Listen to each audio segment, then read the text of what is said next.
Sebelumnya izin memperkenalkan diri, saya Suci Murni selaku moderator dari kelompok 1 Pendidikan Bahasa Indonesia, yang dimana kita akan membahas dan mempresentasikan tentang minat dan bakat. Langsung saja, yang pertama tentang pengertian.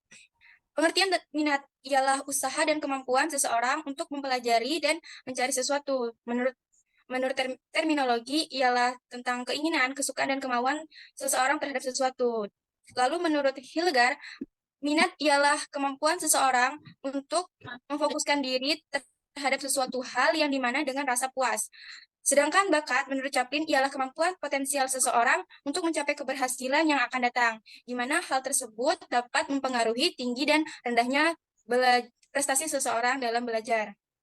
Selanjutnya yaitu B, pentingnya minat dan bakat. Potensi minat dan bakat sudah dimiliki setiap individu sejak ia lahir di dunia. Bakat juga memiliki banyak jenis seperti bakat seni musik, olahraga, tari, menyanyi, dan lain sebagainya. Terkadang bakat yang ada di dalam diri tidak teridentifikasi secara maksimal. Maka dari itu, bakat perlu digali dan dikembangkan. Bagian penting dari kehidupan manusia yaitu adanya minat dan bakat pada segala usia yang mempengaruhi perilaku dan sikap, termasuk pada anak usia dini. Jadi, mari mulai mencari tahu minat dan bakat apa yang kita miliki dalam diri kita. Sebenarnya yaitu C, ketertarikan antara minat dan bakat. Menurut saya, minat dan bakat merupakan dua faktor internal yang sangat erat hubungannya. Karena seseorang yang berbakat harus didukung dengan minat. Kekompakan bakat dan minat bisa membuat seseorang mencapai keberhasilan. Namun sebaliknya, jika seseorang memiliki minat tetapi tidak memiliki bakat, kemungkinan kecil akan mendapatkan nilai indeks yang minim. Selanjutnya akan disampaikan oleh kawan saya. Baiklah, selanjutnya metode menemukan minat anak. Berkaitan dengan minat, terdapat dua kaedah tentang minat, the laws of interest, yaitu satu, untuk menumbuhkan minat terhadap suatu mata pelajaran, usahakan mencari tahu keterangan tentang hal tersebut. Yang kedua, untuk menumbuhkan minat terhadap suatu mata pelajaran, lakukan kegiatan yang berkaitan tentang hal tersebut. Berikut cara menemukan minat anak. Yang pertama, pelajari lebih dahulu tentang minat. Yang kedua, perkenalkan kepada anak beberapa keterampilan.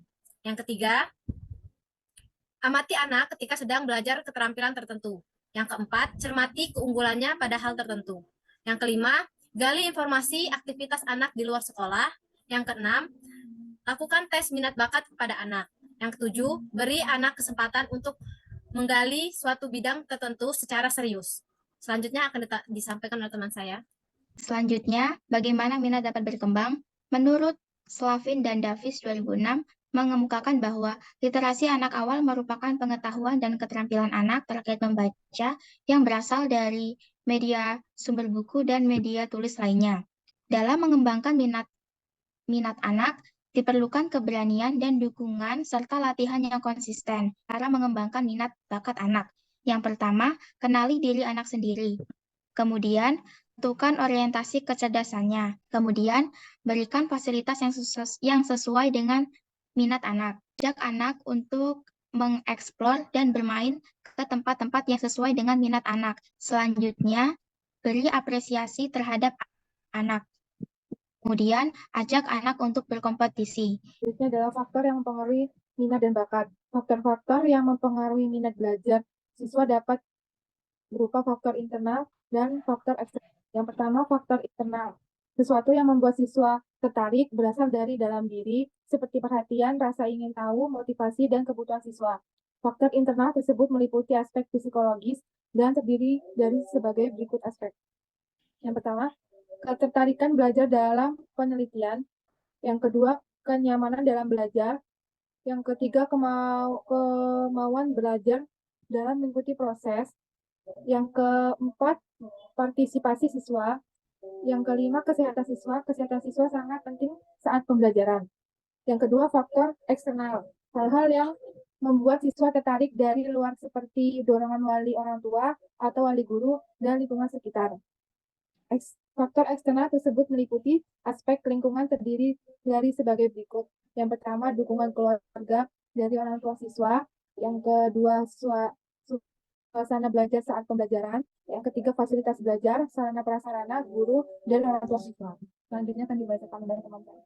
Baik, sekian presentasi dari kelompok kami. Bila ada salah kami mohon maaf. Kami akhiri. Wassalamualaikum warahmatullahi wabarakatuh.